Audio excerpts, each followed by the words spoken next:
Chords and Coffee number 17. I was thinking about you, none of these episodes are like any particular order. We just, honestly, it's fueled by the comments you guys post up there, but also a lot of stream of consciousness from myself. And it just seems like here lately we've been kind of circling the wagons on devices to help us to play small, meaning to play in smaller dynamic volume range, as well as just chord content. And so I was thinking about what we've been talking about, especially after the episode with John from Bad Cat, where he was talking about playing more like 2-note chords.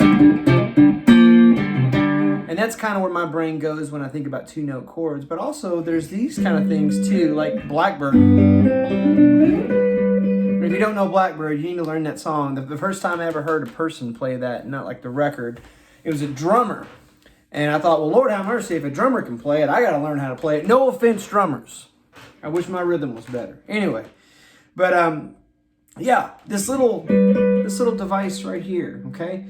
And I want to unpack that for you. The other place I saw this was a Mike Stern instructional DVD. I forget the name of it, but he's being interviewed by, I think it's a jazz guitar player, I think from Japan maybe, named Yoshi. Does that ring a bell? I don't know. But anyway, it's a great instructional DVD, and he is asking Mike questions after they watch a video of him playing live. And this ended up being kind of the device that he used a lot. And what I'm doing right here is index finger on the 10th fret of the A, skipping the D and the G, and then pinky on the 12th fret of the B. And so listening to those two notes, I mean, you can't help but think of G major, right? And then the next little thing I did here is index finger on the 9th fret of the A, so on that F sharp, and then, middle or ring or pinky if that's comfortable. Whatever you like in that situation, but then I'm on the 10th fret of the B. And so those are the two shapes for the most part. There's a couple of variations as we go along here, but and you can just kind of start messing around with that just by playing. Just play a G major scale descending.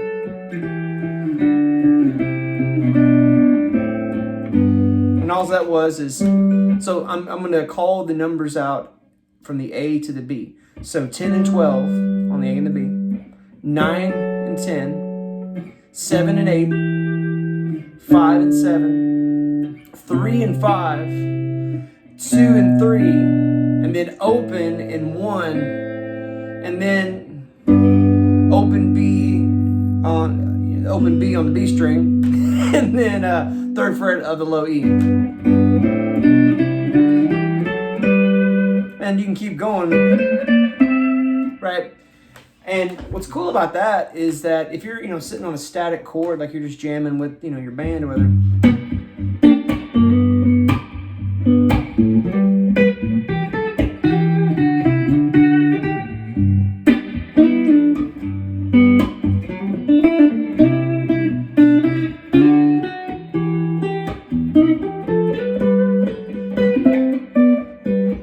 And you can also go to the D and the high E string too. It's the same kind of idea.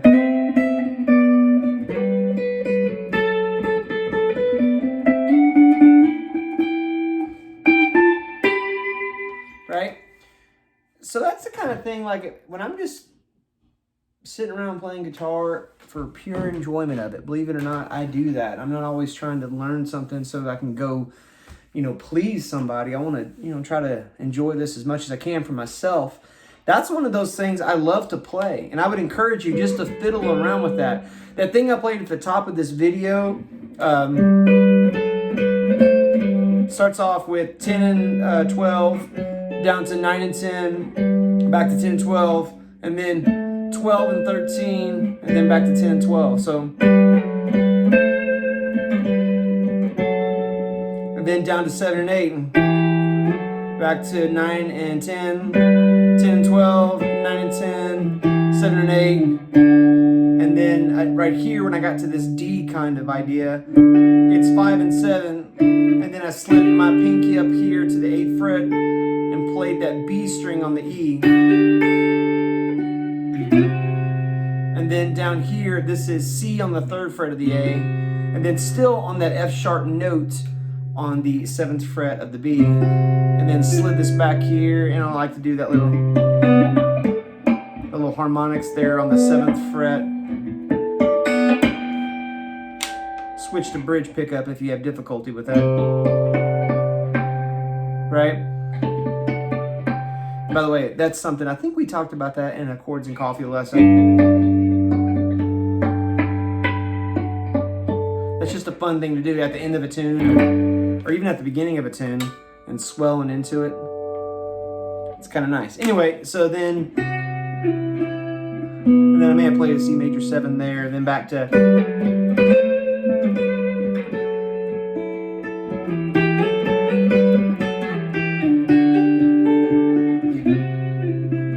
It's just a little ditty I made up just to mess around with this, and then went back to here, 7 and 8s, and then played the low E. Then back to where we all started, and all that is 11th fret on the A, pinky stays on the 12th fret of the B, and then I added a D natural on the 10th fret of the high E, making kind of an E7 thing, or you could think of it as like a diminished chord going into, almost diminished, into that A minor sound on the 12th and 13th fret of the A and the B, and then left my index or my ring finger on the 13th fret, and then slid down to the A flat, and then just outlined an A flat major 7 to a G major on 10 and 12, and then to F.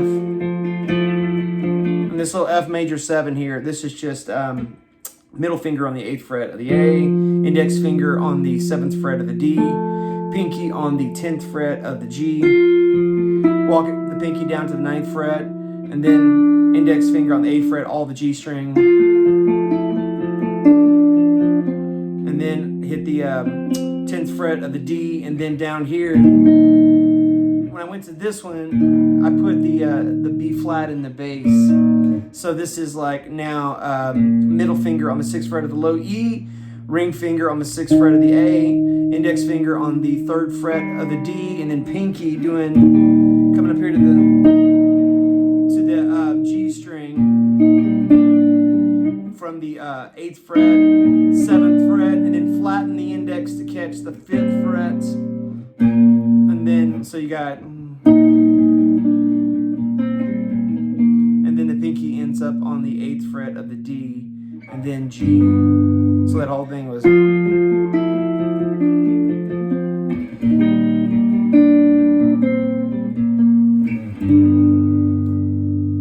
Just a little ditty that I messed around with, just using those shapes. Shapes, right? And I don't know if you do that kind of thing, but you should, because a lot of times that comes in really handy if you need to kind of spontaneously compose a riff to go over a simple static chord progression, like 2 chords or even just sitting on 1 chord. If you've ever played that song in like in a praise and worship band, Oceans, where they have it.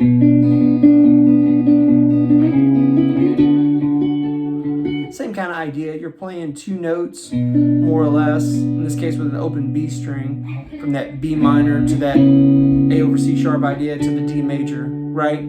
It's the same kind of principle here, but we're sliding around these shapes. and it's sort of like two melodies moving around at the same time.